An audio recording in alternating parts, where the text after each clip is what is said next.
بسم الله الرحمن الرحيم. الحمد لله رب العالمين، والصلاة والسلام على سيد الأنبياء والمرسلين. أما بعد، فأعوذ بالله من الشيطان الرجيم. بسم الله الرحمن الرحيم. فيه رجال يحبون أن يتطهروا والله يحب المطهرين. صدق الله العظيم. আমাদের ধারাবাহিক ক্লাস চলতেছিল। গতকাল আমরা ওযুর বিস্তারিত আলোচনা শেষ করলাম। এরপরে গোসলের আলোচনা শেষ পর্যায়ে ছিল, একটি আলোচনা বাকি ছিল। আজকে সেটার মাধ্যমে শুরু করব। এরপর আমরা আজকে ইনশাআল্লাহ চেষ্টা করব পবিত্রতার যে অধ্যায় আছে সেই অধ্যায়ের আলোচনা আমরা আজকের ক্লাসের মাধ্যমে শেষ করে ফেলবো ইনশাআল্লাহ। তো আমরা গতকাল শেষ পর্যায়ে আলোচনা করতেছিলাম গোসল কত প্রকার। তো আমরা জেনেছি গোসল তিন প্রকার। এক ধরনের গোসল হলো যখন গোসল করা ফরজ হয়ে যায়, আরেকটা হলো গোসল সুন্নত হয়, তিন নম্বর ছিল গোসল মুস্তাহাব। তো গোসল ফরজ হয় কয়েকটি কারণ। এর মধ্যে একটি কারণ হলো যখন নাপাকি অবস্থায় থাকে, যে নাপাকি স্বপ্নদোষ হতে পারে বা স্বামী স্ত্রী মিলন হতে পারে, যেটার কারণে গোসল আবশ্যক হয়ে যায়। আরেকটি ছিল মহিলাদের সাথে সম্পৃক্ত, মহিলারা যদি মাসিক থেকে পবিত্র হন তখন গোসল করা তাদের উপর ফরজ হয়ে যায়। তিন নম্বর ছিল নিফাস থেকে, মহিলাদের যে বাচ্চা হয়, সন্তান জন্মগ্রহণ করার পরে যে রক্ত বন্ধ হয়, সেটার পরে গোসল করা ফরজ। চার নম্বর ছিল যারা জীবিত আছি আমাদের উপর মৃত ব্যক্তিদেরকে গোসল দেওয়া ফরজ। আর গোসলের ওয়াজিবের ছিল কয়েকটি। জুমার নামাজ আদায়ের লক্ষ্যে গোসল করা ওয়াজিব না, সুন্নত। জুমার নামাজ যে আদায় করব সেটার জন্য গোসল করা সুন্নত। দুই ঈদের নামাজ যে আদায় করব সেটার জন্য গোসল করা সুন্নত। আরেকটি ছিল ইহরাম, যারা উমরা করতে যান বা হজ করতে যান, তালবিয়া পরে যখন ইহরাম বাঁধা হয় তখন এর আগেই গোসল করে নেওয়া, এটা হলো সুন্নাত। আরেকটি ছিল হাজী সাহেবরা যখন সূর্য হেলে যাওয়ার পর মুজদালিফায় আরাফায় অবস্থান করবেন, তখন এর আগে অবস্থানের আগে গোসল করে নেওয়া, এটা হলো সুন্নাত। তো আজকে আমাদের আলোচনা হলো গোসল কখন মুস্তাহাব। মোটামুটি অনেকগুলা কারণ, যে কারণগুলোর কারণে গোসল করা আমাদের উপর মুস্তাহাব হয়, করলে ভালো, সওয়াব হবে। এর মধ্যে 18টি কারণ আমরা একে একে উল্লেখ করবো ইনশাআল্লাহ। এক নম্বর, ফি লাইলাতিন নিসফি মিন শাবান, শাবানের 15 তারিখ মাঝামাঝি যে রাত্রি, অর্থাৎ 14 তারিখে দিবাগত রাত, যেটা 15ই শাবান। আরবি তারিখ দিন আগে আসে না, আগে আসে হলো রাত্র। তো 14 তারিখ দিবাগত রাত, অর্থাৎ 15ই শাবান এর রাত্রিতে গোসল করা, এটা হলো মুস্তাহাব। আরেকটা হলো ফি লাইলাতিল কদর, কদরের রাত্রিতে। এখন কদর রমজানে হয়, সেটা 21 তারিখ, 23 তারিখ, আপনার 25 তারিখ, এরপরে 27 তারিখ, 29 তারিখ, এই তারিখগুলোতে, হ্যাঁ, আমরা কদর টার্গেট করে গোসল করা, এটা হলো মুস্তাহাব। আর এটা হলো লিসলাতিল কুসুফি ওয়াল খুসুফি, সূর্য গ্রহণ হয়, চন্দ্র গ্রহণ হয়, যখন সূর্য গ্রহণ হবে, চন্দ্র গ্রহণ হবে, তখন গোসল করা, এটা হলো মুস্তাহাব। আর এটা হলো লিসলাতিল ইস্তিসকা, অনেক সময় দেখা যায় আপনার অনাবৃষ্টি হয়, হ্যাঁ, আমাদের গুনাহের কারণে আল্লাহ তাআলা আমাদের প্রতি নারাজ হয়ে যান, যে জন্য বৃষ্টি বন্ধ করে দেন। তো বৃষ্টি চাওয়ার জন্য যে নামাজ পড়ি সেটাকে বলে সলাতুল ইস্তিসকা। ওই নামাজ পড়ার আগে, আমরা গোসল করা, সেটা হলো মুস্তাহাব। আর এটা হলো যখন কোনো ব্যক্তি ভয় পায়, ভয়ের পাওয়ার পরে গোসল করে নেওয়া, সেটা হলো মুস্তাহাব। আর এটা হলো ইনদা যুলমাতিন, যখন প্রচন্ড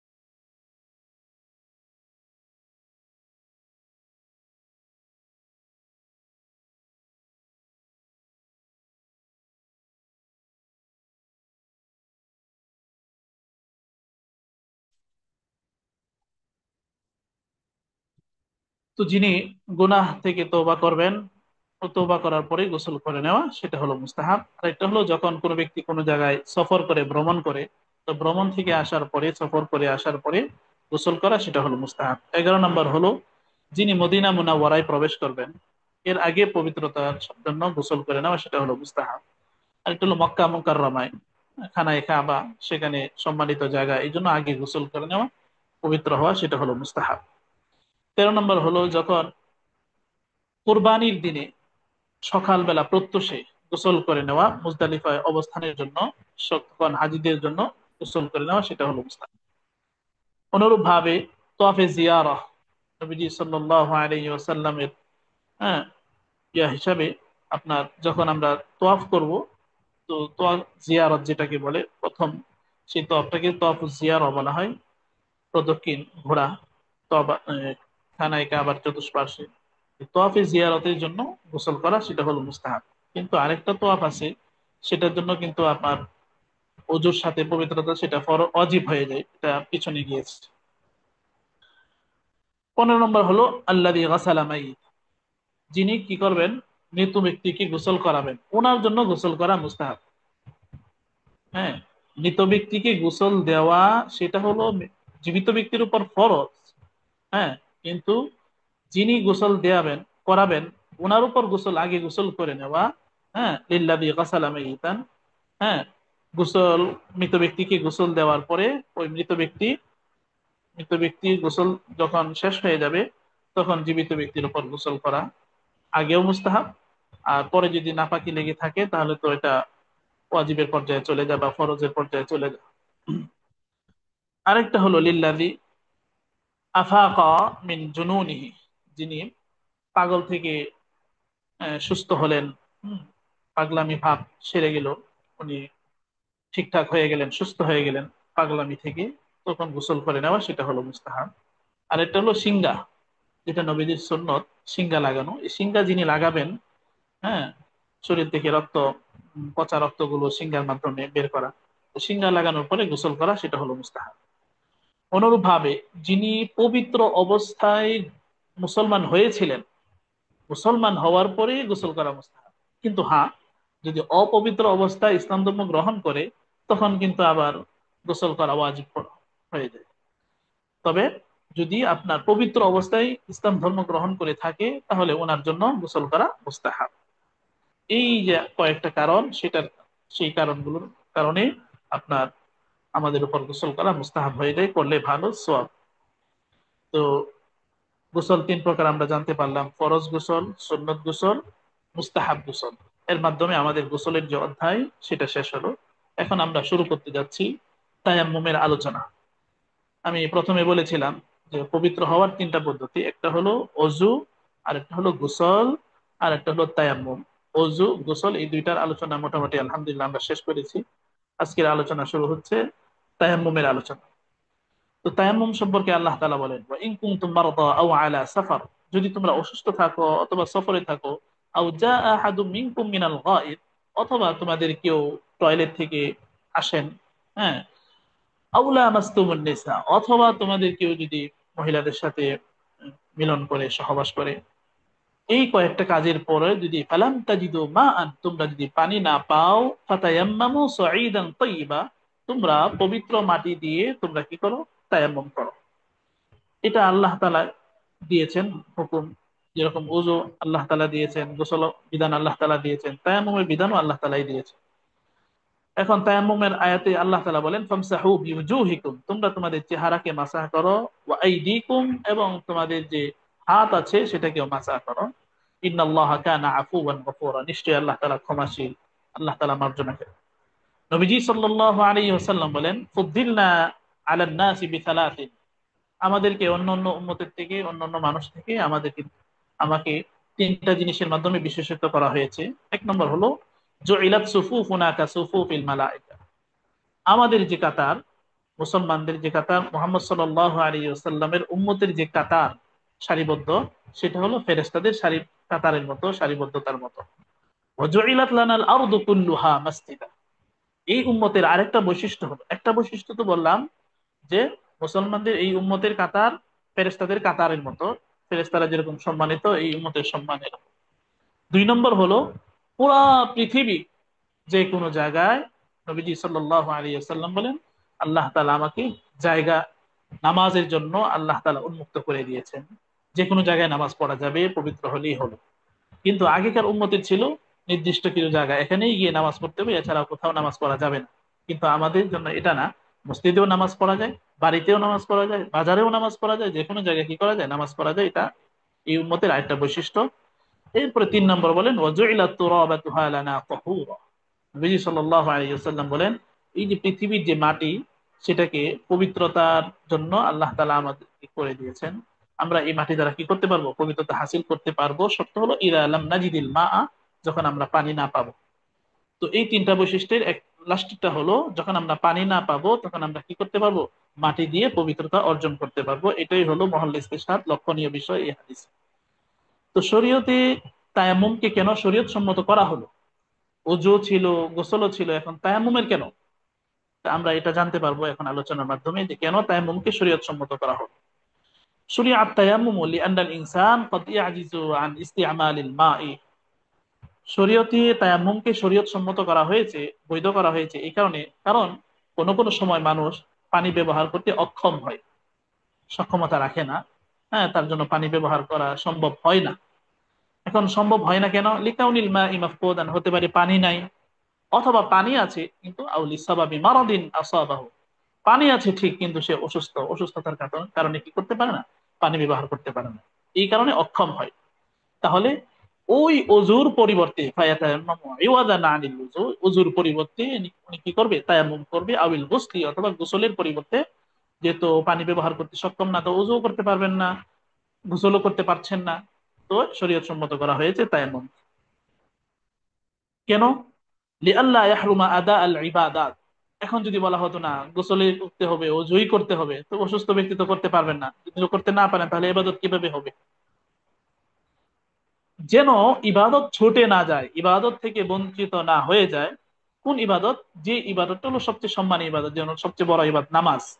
নামাজ পবিত্রতা ছাড়া কি করা যায় না, হাসিল করা যায় না। এখন যদি বলা হতো যে না, অজুর মাধ্যমেই আমাকে পবিত্রতা অর্জন করতে হবে, হ্যাঁ, অজুর কোনো বিকল্প নেই, তাহলে তো অনেক সময় আমরা পারতাম না, অসুস্থতার কারণে যদি পানি ব্যবহার না করতে পারি তাহলে তো পবিত্র হবে না।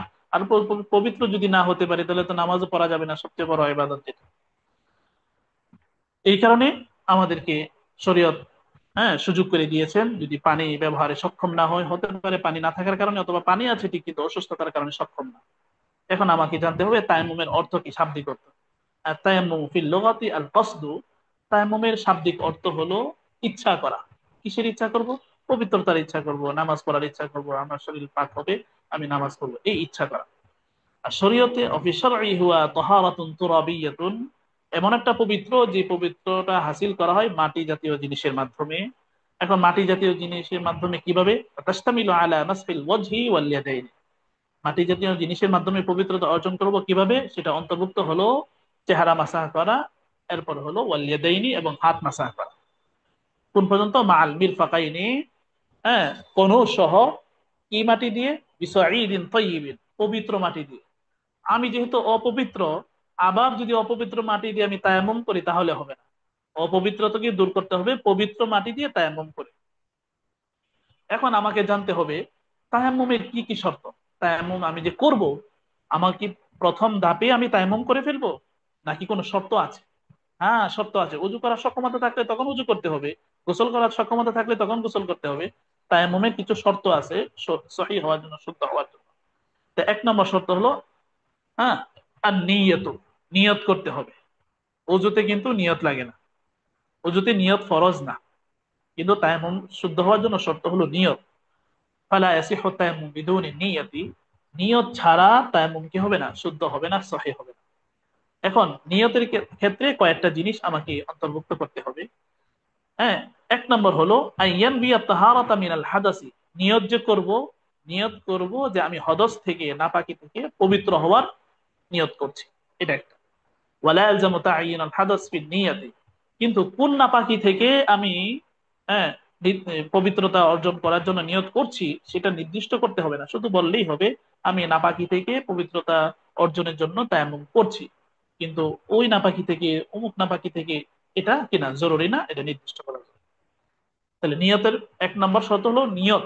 এখন নিয়তের ভিতরে একটা জিনিস হলো পবিত্র, হদস থেকে পবিত্র হওয়ার নিয়ত করা। দুই নম্বর ইয়ানবিয়া ইস্তিবাহাতাস সালাত, নামাজ বৈধ হবে এমন তায়াম্মুম, যে তায়াম্মুমের মধ্যে নামাজটা হালাল হয়, বৈধ হয়, ওইটা নিয়ত করতে হবে।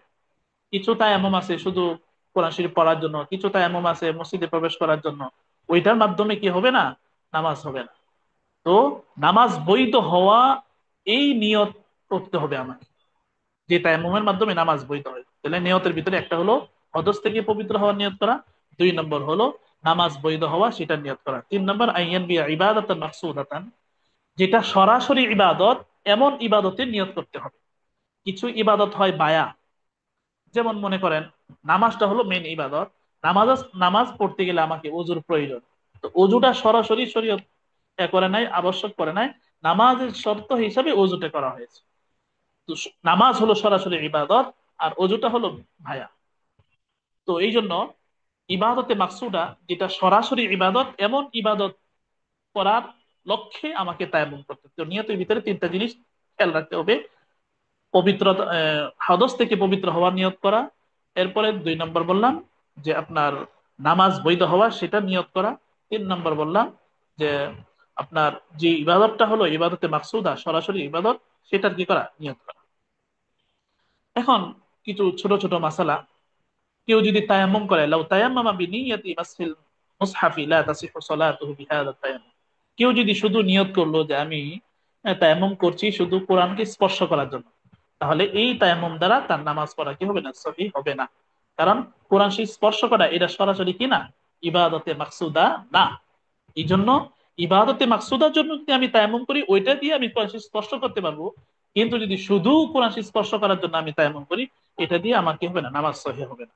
লিআন্না মাসহাল মুসহাফি লাইসা বিইবাদাতিন আসলান, কারণ কোরআন শরীফ স্পর্শ করা এটা স্বতন্ত্র কোনো কি না, ইবাদত না। ওয়া ইন্নামাল ইবাদাতু হিয়া তিলাওয়াতুল কোরআন, কোরআন পড়া সেটা হলো ইবাদত।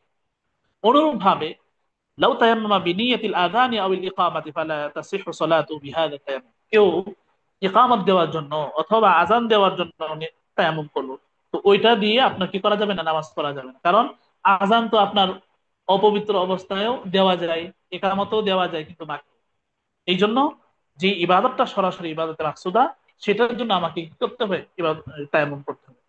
অনুরূপ ভাবে কেউ যদি কোরআন তেলাওয়াত করার জন্য কি করে, তায়াম্মুম করে, তাহলে ওইটা দিয়েও আপনার কি করা যাবে না, হ্যাঁ, নামাজ পড়া যাবে না। কারণ তিলাওয়াত তো ওযু ছাড়াও করা যায়, তেলাওয়াত ওযু ছাড়াও করা যায়। হ্যাঁ, এই জন্য শর্ত হলো ইবাদতে মাকসুদা নিয়ত করে, যেটা সরাসরি ইবাদত, সেটার, হ্যাঁ, সেটার জন্য তায়াম্মুম করা, ওই তায়াম্মুম দিয়ে নামাজ কি করা যাবে, পড়া যাবে। তো এক নম্বর শর্ত বলেছিলাম তায়াম্মুম সহিহ হওয়ার জন্য নিয়ত, আর নিয়তের ভিতরে তিনটা জিনিস আসলো। দুই নম্বর শর্ত হলো আন ইউজাদা উযরুম মিনাল আ'যার আল্লাতী তুবিহু তায়াম্মুম, এমন কিছু ওজর, অক্ষমতা, দুর্বলতা থাকতে হবে যেটার কারণে তায়াম্মুম বৈধ হয়। এখন আমরা জানবো কোন কোন উজরের কারণে তায়াম্মুম বৈধ হয়। তাহলে উজর বিদ্যমান থাকা এটা একটা শর্ত তায়াম্মুম সহিহ হওয়ার জন্য। উজর যদি বিদ্যমান না থাকে তাহলে তায়াম্মুম কি হবে না, সহিহ হবে না। এখন আমাকে জানতে হবে কোন উজরের কারণে আপনার তায়াম্মুম করা যাবে। এক নম্বর উজর হলো কাউনুল মাই বাঈদান আনহু মাসিরাতা মাইলিন আও আকসারা, পানি যদি 1 মাইল অথবা তার থেকে বেশি দূরে থাকে, এর ভিতরে যদি পানি না থাকে, 1 মাইলের ভিতরে যদি পানি না থাকে অথবা তার চেয়ে বেশি দূরে চলে যায়, তখন আমার জন্য তায়াম্মুম করা যাবে। তাহলে একটা উযর পাইলাম।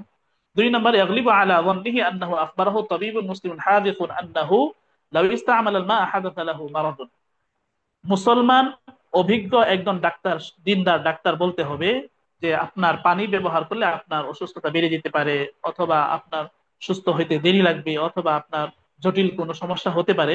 এরকম দিনদার ধার্মিক মুসলমান ডাক্তার যদি বলে, তখন আমি কি করতে পারবো, তায়াম্মুম করতে পারবো। এটা একটা শর্ত। তিন নম্বর শর্ত ইয়াগলিবু আলা যান্নিহি আন্নাহু লাউ ইস্তা'মালা আল-মা আল-বারিদা হালাকা, এটা একটা উযর। দুইটা উযর গেল, তিন নম্বর উযর হলো আপনার প্রবল ধারণা যে আমি যদি পানি ব্যবহার করি তাহলে আমি শেষ হয়ে যাব, এরকম প্রবল ধারণা যদি হয়, তাহলে এই উযরের কারণে তায়াম্মুম করা যাবে।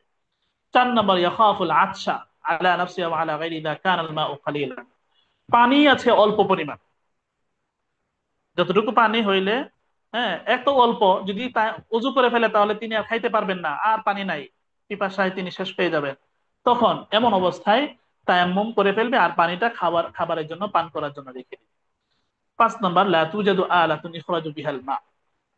পানি আছে কিন্তু পানিটাকে আমি যে নিচে থেকে উঠাবো, পানিটাকে সংগ্রহ করব, সংগ্রহ করার কোনো যদি মাধ্যম না থাকে, যেমন কূপ আছে কিন্তু বালতি নেই অথবা রশি নেই, অথবা বালতিও আছে রশিও আছে কিন্তু বের করা সম্ভব হচ্ছে না, তাহলে এমন অবস্থায় এই উযরের কারণে আপনার তায়াম্মুম করা যাবে।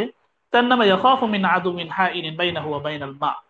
পানি আছে, হ্যাঁ, এখন আমি তায়াম্মুম শর্ত আছে কিন্তু আমার শত্রু পিছনে দাঁড়ানো, শত্রু পানি ব্যবহারের জন্য আমাকে দিচ্ছে না, তো এমন অবস্থায়, এমন পরিস্থিতিতে আমি ওযু না করে তায়াম্মুম করাও আমার জন্য সহিহ আছে। 7 নম্বর আরেকটা উযর হলো, ইদা গালাবা আলা যান্নিহি আন্নাহু লা ইশতাগালা বিল উযুই ফাদাতহু সালাতুল ঈদাইন আও সালাতুল জানাজা। এটা একটা সূক্ষ্ম মাসালা। এমন সময় আমি উপস্থিত হইলাম যে সময়ে ঈদের নামাজ হয়ে যাচ্ছে, শুরু হয়ে গেছে, এখন যে আমি ওযু করতে যাই তাহলে নামাজ ছুটে যাবে, অথবা জানাজার নামাজ, এমন সময় আমি জানতে পারলাম যে জানাজা শুরু হয়ে গেল, আমার উযুও নাই, এখন উযু করতে গেলে কি হয়ে যাবে, জানাজা ছুটে যাবে অথবা ঈদের নামাজ ছুটে যাবে, তখন তাৎক্ষণিক মাটিতে করে তায়াম্মুম করা যাবে, মাটি স্পর্শ করে। আরেকটা উযর হলো যে, আম্মা ইযা গালাবা আলা যান্নিহি আন্নাহু লাউ ইস্তাগলা বিল উযুই খারাজা ওয়াক্তুস সালাহ আও ফাতাতহু সালাতুল জুমআতি ফালা ইয়াজুজু না। কিন্তু যদি উনার ধারণা এরকম হয়, যদি উযু করেন তাহলে জুমার নামাজ ছুটে যাবে না, অথবা ঈদের নামাজ ছুটে যাবে না, অথবা জানাজার নামাজ ছুটে যাবে না, তাহলে কিন্তু আবার তায়াম্মুম করা যাবে না। কিন্তু প্রবল ধারণা যদি হয়ে থাকে যে আমি উযু করতে গেলে আমার নামাজ ছুটে যাবে, জানাজার নামাজ, ঈদের নামাজ, জুমার নামাজ, এটা শরীয়ত একটু সুযোগ করে দিয়েছে। কারণ কি? কারণ জুমার নামাজ একা পড়া যায় না, এরকম ভাবে ঈদের নামাজ একা পড়া যায় না। এই কারণে আপনার, হ্যাঁ, এই সুরতে আপনার কি করা যাবে, তায়াম্মুম করা যাবে যদি প্রবল ধারণা হয় যে নামাজ ছুটে যাবে। এই দুইটা শর্ত, একটা শর্ত গেল সহিহ হওয়ার জন্য নিয়ত, আর একটা শর্ত হলো উযর বিদ্যমান থাকা। 3 নম্বর শর্ত, আইয়াকুনা তায়াম্মুম বিশাইইন তাহির মিন জিনসিল আরদি। তায়াম্মুম সহিহ হওয়ার জন্য শর্ত হলো, যে জিনিস দ্বারা আমি তায়াম্মুম করবো সেটা মাটি জাতীয় হতে হবে, পবিত্র হতে হবে। কাত্তরাব যেমন মাটি, সরাসরি মাটি, ওয়াল হাজার পাথর, আওয়ের রমাল অথবা বালু, এই জাতীয় জিনিস দ্বারা কি করা যাবে, তায়াম্মুম করা যাবে। তো মাটি জাতীয় পবিত্র জিনিস হতে হবে। এখন যদি আপনার কি হয়, লাকড়ি হয়, রূপা হয়, স্বর্ণ হয়, এগুলোর মাধ্যমে কি করা যাবে না, হ্যাঁ, তায়াম্মুম এই শর্ত না পাওয়া যাওয়ার কারণে কি করা যাবে না, তায়াম্মুম করা যাবে না। তাহলে একটা শর্ত নিয়ত, 2 নম্বর শর্ত উযর বিদ্যমান থাকা, 3 নম্বর শর্ত হলো আপনার, হ্যাঁ, যে তায়াম্মুম মাটি জাতীয় পবিত্র জিনিসের মাধ্যমে কি করতে হবে। 4 নম্বর শর্ত, আইয়ামসাহা জামিআল ওয়াজহি ওয়াল ইয়াদাইনি মাআল মিরফাকাইনি। পূর্ণ চেহারা মাসা করতে হবে, পূর্ণ হাত কি করতে হবে, মাসা করতে হবে। যদি পূর্ণ হাত পূর্ণ চেহারা না পাওয়া যায় তাহলে কি হবে না, তায়াম্মুম সহিহ হবে না, শর্ত না পাওয়া যাওয়ার কারণে। 4 নম্বর গেল। 5 নম্বর আর শর্তুল খামিস, 5 নম্বর শর্ত হলো আইয়ামসাহা বিজামিইল ইয়াদি আও বিআকতারিহা। আমি যে চেহারা মাসা করব, আমি যে হাত মাসা করব, এটার জন্য আমার পূর্ণ আঙ্গুল গুলা আমাকে ব্যবহার করতে হবে। শুধু এক আঙ্গুল বা দুই আঙ্গুল দিয়ে আমি কি করলাম, হ্যাঁ, এক একটা জায়গা বারবার করলাম, তাহলে কি হবে না, তায়াম্মুম সহিহ হবে না। হ্যাঁ, পূর্ণ আঙ্গুল গুলা ব্যবহার করতে হবে চেহারা মাসার ক্ষেত্রে, আবার হাত মাসার ক্ষেত্রে পূর্ণ আঙ্গুল কি করতে হবে, ব্যবহার করতে হবে। একটা আঙ্গুল অথবা দুইটা আঙ্গুল দিয়ে যদি আমি বারবার করি তাহলে কি হবে না, তায়াম্মুম সহিহ হবে না। 5 নম্বর। 6 নম্বর শর্ত হলো আইয়াম সাহাবি দরবাতাইনি বিবাতিনিল কাফাইন। আমরা তো দুইটা অঙ্গ মাসা করতে হয়, একটা হলো চেহারা আর একটা হলো হাত। তো চেহারার জন্য আলাদা মাটিতে স্পর্শ করতে হবে, আবার চেহারা মাসাহের পরে আপনার হাত যখন মাসা করবো এর আগে আলাদা আবার কি করতে হবে, মাটিতে স্পর্শ করতে হবে। অর্থাৎ দুইবার মাটিতে মারতে হবে, হাত দুইবার মেরে দুইবার চেহারা মাসা করতে হবে, একবার আর একবার হলো হাত মাসা করতে হবে। 7 নম্বর শর্ত হলো আল্লাহ ইউজাদা শাইউন ইয়াকুন হাইলান বাইনাল হাযিহিল আশিয়া ক্বাবলাল মাসহ। আমি যে মাসাহ করব, মাসাহ করার ক্ষেত্রে কোনো জিনিস প্রতিবন্ধক না থাকতে হবে, আমাকে বাধা দিচ্ছে মাসাহের জন্য, তাহলে হবে না। উদাহরণস্বরূপ চেহারায় যদি মোম লেগে থাকে অথবা খামির লেগে থাকে, আমি এটার উপর দিয়ে কি করতেছি, মাসা করতেছি, তাহলে হবে না। হাতে, হ্যাঁ, মোম লেগে থাকলো অথবা অন্য কোনো আটা জাতীয় জিনিস, এটার উপর দিয়ে আমার মাসা হয়ে যাচ্ছে কিন্তু সরাসরি তো, হ্যাঁ, শরীরে হচ্ছে না। এই জন্য বলছে যে আপনার মাটি, হ্যাঁ, মাসাহের ক্ষেত্রে বাধা দানকারী কোনো জিনিস না থাকতে হবে। এটা হলো 7 নম্বর শর্ত। আরেকটা শর্ত হলো আল্লাহ ইউজাদু শাইউন ইয়ামনাউ সিহহাতাত তায়াম্মুম। এমন জিনিস বিদ্যমান না থাকতে হবে যে জিনিস কি করে তায়াম্মুমকে নিষেধ করে, তায়াম্মুম সহিহ হওয়া।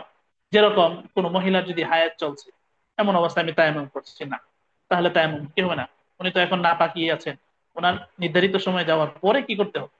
অনুরূপভাবে নেফাস, হ্যাঁ, অথবা হদস লেগেই আছে অনবরত, হ্যাঁ, তাহলে হদস চলে যাওয়ার পরে, অথবা নেফাস সন্তান জন্মের যে রক্তে, অথবা হায়েজ মাসিকের যে রক্ত, এটা চলে যাওয়ার পরে আমাকে কি করতে হবে? তায়াম্মুম করতে হবে। এটা থাকা, এগুলা বিদ্যমান থাকা অবস্থায় কি করা যাবে না? তায়াম্মুম করা যাবে না। তো আমরা মোটামুটি এই 8টা শর্ত আমরা জানলাম। এই 8টা শর্ত যদি পাওয়া যায় তাহলে আমার তায়াম্মুম কি হবে? সহিহ হবে। এখন আমরা জানবো তায়াম্মুমের ফরজ কয়টা। আর কানুত তায়াম্মুম, তায়াম্মুমের ফরজ হলো দুইটা। এক নম্বর হলো মাসহু জামিল ওয়াজহি, পুরা চেহারা কি করতে হবে? মাসা করতে হবে। তায়াম্মুমের একটা ফরজ পুরা চেহারা মাসা করা। আরেকটা হলো দুই হাত আছে কনুর সহ মাসা করা। এটা হলো তায়াম্মুমের ফরজ। গোসলের ফরজ আলাদা, উজুর ফরজ আলাদা, তো দুটো ভাবে তায়াম্মুমের ফরজ আলাদা। এখন আমাকে জানতে হবে তায়াম্মুমের যে সুন্নত আছে সেগুলা। এক নম্বর সুন্নত হলো তায়াম্মুমের শুরুতে বিসমিল্লাহির রহমানির রহিম সেটা বলে নেওয়া। দুই নম্বর হলো ধারাবাহিকতা রক্ষা করা, অর্থাৎ আগে চেহারা মাসা, তারপরে হলো আপনার হাত মাসা করতে হবে, এটা রক্ষা করা, এটা হলো সুন্নত। তিন নম্বর আইন লা ইয়াফসিলা বাইনা মাসহিল ওয়াজহি ওয়াল ইয়াদাইনি বিফি'লিন আজনাবিয়্যিন, আমি একবার মাসা করলাম চেহারা, এরপর আমি অন্য একটা কাজে লেগে গেলাম, এরপরে আপনার কি করলাম? হাত মাসা করলাম না। এই দুইটা মাসাহার মাঝখানে অন্য কোনো কাজ করা যাবে না, ধারাবাহিকভাবে করা, এটা একটা সুন্নত, ব্যবধান না করা। আরেকটা সুন্নত হলো আমি যে মাটিতে হাত মারবো, লাগাবো, মাটিতে হাত দেওয়ার পরে সামনের দিকে নেওয়া, এরপরে পিছনে আনা, এটা একটা সুন্নত। হাত সরাসরি মাটিতে লাগানোর পরে সামনের দিকে একটু অগ্রসর করবো, এরপরে আবার পিছনে আনা, এটা একটা আলাদা সুন্নত।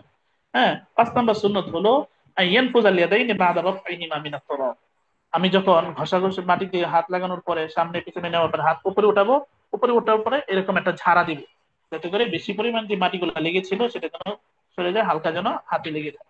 তো ঝাড়া দেওয়া এটা আলাদা একটা কি সুন্নত। 6 নম্বর সুন্নত হলো আইয়ুফাররিদ আসাবিয়া, আঙ্গুলগুলা স্বাভাবিক রাখা, একবারে এরকম জমা করে না, আবার বেশি ফাঁকা করে না, স্বাভাবিক অবস্থায় রাখা, সেটা হলো আপনার সুন্নত। এখন আমার তায়াম্মুম কিভাবে করতে হবে? তায়াম্মুম করার ক্ষেত্রে আমরা যদি কবজা পর্যন্ত কোনো পোশাক থাকে তাহলে পোশাকটা আগে সরাইতে হবে, এরকম ভাবে কোনোর উপরে উঠে ফেলতে হবে, বাহুর কাছাকাছি নিয়ে যেতে হবে, এটা একটা। এরপর আমরা বিসমিল্লাহির রহমানির রহিম করবো, নাওয়িয়ান ইস্তিবাহাতাস সালাতি, নামাজ বৈধ হওয়ার নিয়তে। এরপরে আমাদের দুই হাতের যে তালু, হ্যাঁ, এই দুইটা যে কাফন আছে হাতের তালা, এটা আমরা পবিত্র মাটিতে মারবো। হাত হাত আঙ্গুলগুলো স্বাভাবিক রাখা অবস্থায়, একবারে বন্ধও না, আবার একবারে বেশি খোলাও না, স্বাভাবিক খোলা। হ্যাঁ, এরপরে আমরা ডান দিকে উপর সামনের দিকে হাত নিব, বা পিছনের দিকে হাত নিব। এরপরে মাটিগুলো হাতে কি করবো? ঝাড়া দিব। প্রথমে আমার চেহারা মাসা করব, এরপরে আমার কি করতে হবে? হ্যাঁ, হাতগুলো কি করতে হবে? মাসা করতে হবে। এইভাবে যদি আমরা মাসা করি, প্রথমবার মাসা করব চেহারা, এরপরে দ্বিতীয়বার আবার মাটিতে হাত মারার পরে আমাদের কি করতে হবে? হাতগুলো মাসা করতে হবে। তো এখন এইভাবে যদি আমি মাসাহ করি, নামাজ বৈধ হওয়ার নিয়ত, তায়াম্মুম যে করবো, মাসাহ যে করব, নামাজ বৈধ হওয়ার নিয়তে, হ্যাঁ, নিয়ত শর্ত, এই নিয়ত যদি আমরা থাকি, তাহলে আমাদের এভাবে যদি তায়াম্মুম করি, তাহলে তায়াম্মুম নামাজ বৈধ হওয়ার জন্য হইলো, সরাসরি ইবাদতে মাকসুদার জন্য হইলো। তাহলে এইভাবে যদি আমি তায়াম্মুম করি, তায়াম্মুম করার পরে আমি যত ইচ্ছা তত নামাজ কি করতে পারবো? পড়তে পারবো। যে কোনো পবিত্র জিনিস তেলাওয়াত করা, কোরআন স্পর্শ করা, সেজদাতুত তেলাওয়াত, ইত্যাদি ইত্যাদি, জানাজার নামাজ, ঈদের নামাজ, যে কোনো নামাজ আমি কি করতে পারবো? পড়তে পারবো, নামাজ বৈধ হওয়ার নিয়তে যদি আমরা কি করি? পড়তে পারি। অনুরূপ ভাবে আপনার নফল নামাজ সেগুলো কি করা যাবে? পড়া যাবে। তো আমরা জানতে পারলাম তায়াম্মুমের অর্থ, তায়াম্মুমের শাব্দিক পারিভাষিক, তায়াম্মুমের ফরজ, তায়াম্মুমের সুন্নত, এরপরে তায়াম্মুম করার পদ্ধতি। এখন আমরা জানবো তায়াম্মুম কি কারণে ভঙ্গ হয়। তো এটাই আমরা সরাসরি জানা, যে কারণে অজু ভেঙ্গে যায়, ওই কারণগুলোর কারণেও আপনার তায়াম্মুম ভেঙ্গে যায়। কুল্লু শাইইন ইয়ানকুদুল ওযু ওয়া ইয়ানকুদুত তায়াম্মুম কাযালিক, প্রত্যেক ওই জিনিস যেগুলা অজুকে ভেঙ্গে দেয়, ওইগুলার কারণে তায়াম্মুমও ভঙ্গ হয়ে যায়। আরেকটা হলো আল কুদরাতু আলা ইস্তিমালিল মাই, 2 নম্বর হলো পানির সক্ষমতা। আমি যদি পানির উপর সক্ষম হয়ে যাই, পানি সক্ষম দুই দুই সুরত। একটা হলো পানি ছিল না, পানি পাই নাই, এখন পানি পেয়ে গেছে, অথবা পানি ছিল কিন্তু আমি অসুস্থ ছিলাম, এখন সুস্থ হয়ে গেছে, তাহলে আমার পানির উপর সক্ষমতার কারণে আমার তায়াম্মুম ভেঙে যাবে। এখন আমাকে কি করতে হবে? পানি ব্যবহার করতে হবে। আরেকটা হলো যে উজর ছিল, সেই উজর যদি দূর হয়ে যায়, পানির উপর সক্ষমতা হয়ে গেলে আমার তায়াম্মুম শেষ। আর যে উজরের কারণে আমি তায়াম্মুম করেছিলাম সেই উজরটা যদি দূর হয়ে যায়, তাহলে আমাকে কি করতে হবে? এখন উজু করতে হবে। এখন আর তায়াম্মুম করা আমার জন্য কি হবে না? বৈধ হবে না। এখন আমরা কিছু শাখা মাসালা জানবো, যে মাসাগুলার, হ্যাঁ, যে মাসালাগুলোর কারণে, হ্যাঁ, আমরা অনেক কিছু জানতে পারবো, যেগুলা জানলে আমাদের চলা, আমাদের আমল করা সহজ হয়। যেমন মান তায়াম্মামা লিসসালাতিল জানাজাতি আও লিসিজদাতি তিলাওয়াতি ইয়াসিহু লাহু আন ইউসাল্লি বিযালিকা তায়াম্মুম আইয়া সালাতিন শা। যে ব্যক্তি নামাজের জন্য, জানাজার নামাজ অথবা সিজদাতুত তিলাওয়াতের জন্য তায়াম্মুম করলো, এই তায়াম্মুম দিয়ে সে যে ইবাদত করতে চায়, যে নামাজ পড়তে চায়, চাই ফরজ হোক অথবা নফল হোক, এটা দিয়ে সে কি করতে পারবে। আরেকটা মাসালা হলো মান তায়াম্মামা লিদুখুলিল মাসজিদ, শুধু মসজিদে প্রবেশ করার জন্য যে ব্যক্তি তায়াম্মুম করবে, এখন কি হুকুম? তো এই তায়াম্মুম দিয়ে শুধু মসজিদেই প্রবেশ করতে পারবে, কিন্তু লা ইয়াজুজু লাহু আন ইউসাল্লি বিযালিকা তায়াম্মুম, এই তায়াম্মুমের মাধ্যমে নামাজ পড়া তার জন্য কি হবে না, বৈধ হবে। অনুরূপ ভাবে কোন ব্যক্তি কবর জিয়ারতের জন্য কি করলো, মাসা করলো, তায়াম্মুম করলো, অথবা কোনো মৃত ব্যক্তিকে দাফন করার জন্য তায়াম্মুম করলো, তাহলে এই তায়াম্মুম দিয়ে আমার কি করা যাবে না, নামাজ পড়া যাবে। অথবা এমন ব্যক্তি আশা করলো যে পানি আসতে পারে, আইন্নাহু ইয়াজিদুল মা ক্বাবলা খুরুজিল ওয়াক্তি, ওয়াক্ত শেষ হওয়ার আগেই সে পানি পাওয়ার এই আশাবাদী সে, তাহলে ওই ব্যক্তির জন্য, হ্যাঁ, অপেক্ষা করা, যে পানি আসার অপেক্ষা করা, এটা হলো মুস্তাহাব। একবারে ওয়াক্ত শেষ হওয়ার পর, শেষ যখন হয়ে যাচ্ছে যাচ্ছে, এর আগেও যদি পানি না আসে, তখন সে তায়াম্মুম করে কি করে ফেলবে, নামাজ পড়বে। কিন্তু যদি আপনার পানি আসার পাওয়ার এটা তামান্না থাকে, আশা থাকে, তাহলে সে কি করবে, একটু বিলম্ব করবে যেন পানি পায়। অনুরূপ ভাবে কোনো ব্যক্তি প্রতিশ্রুতি দিয়েছিল, ঠিক আছে আমি তোমাকে পানি দিব, এখন এই অপেক্ষা আমি বসে রইলাম, তাহলে একটু অপেক্ষা করা, যাতে করে ওই ব্যক্তি কি করতে পারে, পানিটা নিয়ে আসতে পারে। হ্যাঁ, একবারে সময়ের শেষ পর্যন্ত 10 মিনিট অপেক্ষা করলাম, এরপরে আমি কি করে তায়াম্মুম করে ফেললাম, না, নামাজের অক্ত যতক্ষণ আছে, এর কিছু আগ পর্যন্ত যতটুকু সময় হলে আমি তায়াম্মুম করে নামাজ পড়তে পারি, এর আগ পর্যন্ত এটার জন্য অপেক্ষা করা আমার আমার জন্য করণীয়। এরপরে হলো, এখন আমাদেরকে জানতে হবে মুজার যে মাসালা। তায়াম্মুম তো আমরা করলাম, তায়াম্মুম আমরা জানলাম তায়াম্মুম সম্পর্কে। এখন অনেক সময় আমরা কি করি, মোজা পরিধান করি। এখন মোজা, কি ধরনের মোজার উপর মাসাহ করা যাবে, কোন ধরনের মোজার উপর মাসাহ করা যাবে না, চামড়ার মোজা যেগুলো আছে সেগুলোর উপর মাসাহ করা যাবে। আল্লাহ রাসূল সাল্লাল্লাহু আলাইহি ওয়াসাল্লাম বলেন, আল মাসহু আলাল খুফাইন লিল মুসাফির সালাসাতু আইয়ামিন ওয়া লিল মুকিম ইয়াওমুন ওয়া লাইলা। যিনি মুসাফির, ভ্রমণরত অবস্থায় আছেন, শরীয়তের যে 48 মাইল যে আছে, অথবা 72 কিলোমিটার উপরে, কোন রিওয়ায়াত আছে 77 কিলোমিটার উপরে যিনি সফর করার নিয়ত করেন, ওনার জন্য 3 দিন 3 রাত। আর যিনি মুকিম, বাড়িতে অবস্থান করছেন, ওনার জন্য মাসাহ করা এটা 1 দিন 1 রাত। এখন আমাকে জানতে হবে মুজার উপর যে মাসাহ, এটা সহিহ হওয়ার জন্য বা জায়েজ হওয়ার জন্য কি শর্ত। 1 নম্বর হলো ইয়াসিহুল মাসু আলাল খুফাইন ইযা উজিদা শুরুতুল আতিয়াতু, আমাকে জানতে হবে যে শর্তগুলোর কারণে আমি তায়াম্মুম, মুজার উপর মাসাহ করতে পারবো, এই শর্তগুলা কি কি।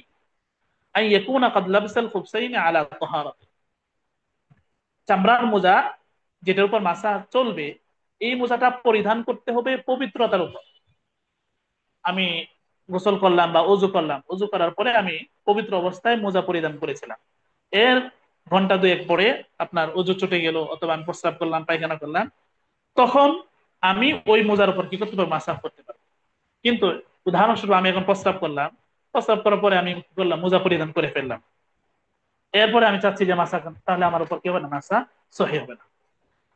আই ইয়াকুন আল খুফানে ইস্তুরানিল কাবাইন, এমন মোজা হতে হবে যে মোজার কারণে আপনার টাকনু যে আছে, টাকনু একবার ঢেকে যায়, পায়ে যে গেরা আছে, টাকনু আছে, সেটা ঘিরে যায়, এরকম মোজা হতে হবে।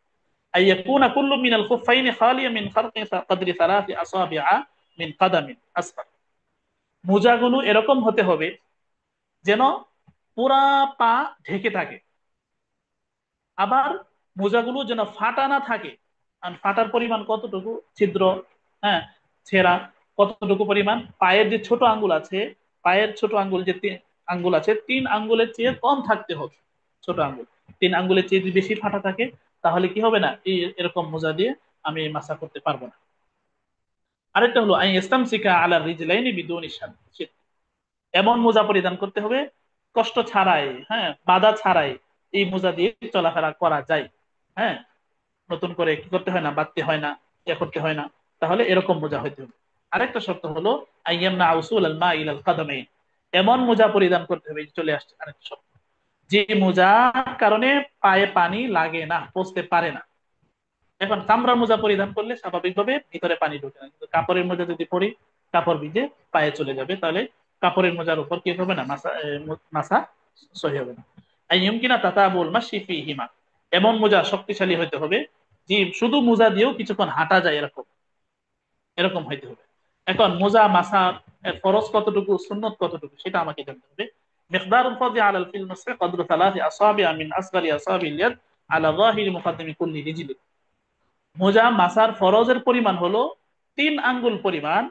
পায়ের যে আঙ্গুলের দিক আছে উপর দিক থেকে, উপর দিক থেকে 3 আঙ্গুল পরিমাণ এটা টেনে নেওয়া, এতটুকু মাসা করা, এটা হলো ফরজ প্রত্যেক পায়ে। আর সুন্নত পরিমাণ কি? সুন্নাতু ফিল মাসহি আইয়ামুদাল আসা মুফাররাদাতান মিন রুউসি আসাবিল কাদম ইলা সাক। পূর্ণ আঙ্গুল, সব আঙ্গুল দিয়ে, 5টা আঙ্গুল দিয়ে পায়ের যে আঙ্গুলের অগ্রভাগ আছে সেখান থেকে টেনে একবারে সাক পর্যন্ত, একবারে আপনার কাপ পর্যন্ত, টাকনু পর্যন্ত পুরাটা মাসা করা, সেটা হলো সুন্নত। কিন্তু 3 আঙ্গুল দিয়ে যদি আমি একটা টান মেরে ফেলি, তাহলে এটা আমার ফরজিয়ত কি হয়ে গেল, আদায় হয়ে গেল। এখন আমরা জেনেছি যে মোজার কতটুকু ফরজ মাসা করা, কতটুকু সুন্নত মাসা করা। আমরা এটাও জানলাম যে মুকিমের উপর কতদিন মাসা করা যায়, মুসাফির কতদিন মাসা করতে পারে। মুসাফির 3 দিন। 3 দিন মানে এটা না যে আমি এখন মোজা পরিধান করলাম এখন থেকে 3 দিন না। পবিত্রতার উপর মোজা পরিধান করলাম, এরপরে যখন আপনার অজু ভাঙবে তখন থেকে নিয়ে এখন পবিত্রতার উপর করলাম, কিন্তু এটা হবে না। আচ্ছা, এখন মোজার যে মাসালা, এই মোজার মাসালা কি কারণে ভঙ্গ হবে? যে কারণে অজু ভেঙে যায়, মোজার উপর মাসালা সেটাও কি করবে। এখন মনে করুন অজু ভাঙ্গার আমরা 7টা কারণ জানলাম। এখন মোজার উপর মাসা করলাম, মাসা করে আমি নামাজ পড়ছি। এখন ওই কারণগুলোর একটা কারণ এসে গেল, তাহলে মোজার উপর মাসালা কি করবে না, চলবে না। এটা দিয়ে নতুন করে উজু করে আবার নতুন করে কি করতে হবে, মাসা করতে। কুল্লু শাইইন ইয়ানকুদুল ইয়ানকুদুল মাসা আইদান। আরেকটা হলো ইয়ানতাকিদুল মাসহু বিনাজিল খুফফি। মোজা যদি আমি খুলে ফেলি, পবিত্রতার উপর পড়েছিলাম আবার মোজা খুলে ফেললাম মাসা করো, তাহলে আমার মোজার যে মাসালা আর মাসা চলবে না। হ্যাঁ, শুধু পা গুলা ধুতে হবে। এখন আর মোজার উপর মাসালা কি করবে না, চলবে না, যদি মোজা খুলে ফেলি ভেঙে যাবে। ইদা আখরাজা আকসারুল কদম ইলা সাকিল খুফফি ইনতাকাদাল মাসহ। 3 আঙ্গুল পরিমাণের বেশি যদি আপনার মোজা খুলে যায়, তাহলে মাসা কি শেষ, মোজার উপর মাসালার যে বৈধতা ছিল সেটা দূর হয়ে যাবে। ইয়ানতাকিদুল মাসহু বিইনতিহাই মুদ্দাতিহি।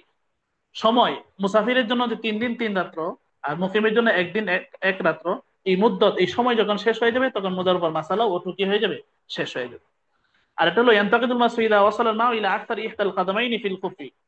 যদি মোজা মাসা, যখন পানি পায়ের যে অধিকাংশ আঙ্গুল আছে, অধিকাংশ আঙ্গুলের মোজা যদি মাসা, হ্যাঁ, পানি পৌঁছে যায় মোজার ভিতর দিয়ে, মোজা খোলার কারণে অথবা মোজা ছিদ্র হওয়ার কারণে পানি যদি পৌঁছে যায় 3 আঙ্গুলের চেয়ে বেশি পরিমাণ, তাহলে আপনার এটার কারণে আবার মাসা কি হয়ে যাবে, শেষ হয়ে যাবে। আরেকটা ছোট মাসালা যেটা আমাদের প্রায় সময় দরকার পড়ে, সেটা হলো আমরা তো মোজা পরিধান করি শীতের সময়, কিন্তু আল্লাহ না করুক অনেক সময় আমাদের দুর্ঘটনা ঘটে, যে কারণে আমাদের অনেক সময় প্লাস্টার হয়, ব্যান্ডেজ হয়, হ্যাঁ, বা পট্টি পট্টি বাঁধতে হয়। এখন পট্টির উপর বা ব্যান্ডেজের উপর আমরা কিভাবে মাসা করবো, বা নাকি পট্টি খুলে ধৌত করতে হবে, এটা আমাকে জানতে হবে। আল্লাহ তাআলা বলেন হুয়াজতাবাকুম, তিনি তোমাদেরকে মনোনীত করেছেন, ওমা জাআলা আলাইকুম ফিদ-দীনি মিন হারাজ। ধর্মের ভিতরে আল্লাহ তাআলা কঠিন জিনিসটাকে, কষ্ট জিনিসটাকে আল্লাহ তাআলা রাখেন না। আল্লাহ তাআলা সেটাকে কি করেছেন, সহজ করেছেন। এই জন্য ইদা জুরিহা উযবুন ওয়া রুবিতা বিইসাবাতিন ওয়া কানা সাহিবুল ইসাবাতি লা ইস্তাতিউ গাসলাল উযবি ওয়ালা মাসহাহু ইয়ামসাহু আকতারা মা শুদ্দা বিহিল উযবু মিন ফাওকি। কোন ব্যক্তি যখন আক্রান্ত হয়ে যায়, হ্যাঁ, কোন একটা জায়গা ভেঙে যায়, তখন এটার উপর যদি পট্টি বেঁধে অথবা কোনো ব্যান্ডেজ বেঁধে, তাহলে উনি যদি এটা ধৌত করতে না পারেন, মাসা করতে না পারেন, তাহলে উপর দিক থেকে, উদাহরণস্বরূপ আমার এই জায়গায় আল্লাহ না করুক আমার ভেঙে গেল, এটার উপর আমি ব্যান্ডেজ বাঁধলাম অথবা কোনো পট্টি, তাহলে আগে পিছে আমি ধরবো, কিন্তু এই জায়গাটা শুধু কি করে নিব, মাসা করে নিব। এখন এই মাসা আমি কতটুকু পর্যন্ত, যদি আমি সুস্থ হয়ে যাই তাহলে আমার মাসা শেষ। ولا مسح يمسح اكثر ما شد به العضو من فوق ولا يزال يمسح الى ان ينتمي الجرح। যতদিন পর্যন্ত সুস্থ না হবে ততদিন পর্যন্ত পর্যন্ত আপনার ওই হাত, যে হাতের উপর আমি ব্যান্ডেজ অথবা পট্টি বাঁধলাম, এটার উপর আমার কি করবে, মাসাজ হয়ে হবে। কিন্তু যখন আমি সুস্থ হয়ে গেলাম, তখন আর কি হবে না, ওই ব্যান্ডেজের উপর পট্টির উপর মাসা করা, হ্যাঁ, এটা কি হবে না, শুধু জায়েজ হবে না। কাদা ইদান কাসারা উযবু ওয়া শুদ্দাত আলাইহি জাবিরাতুন।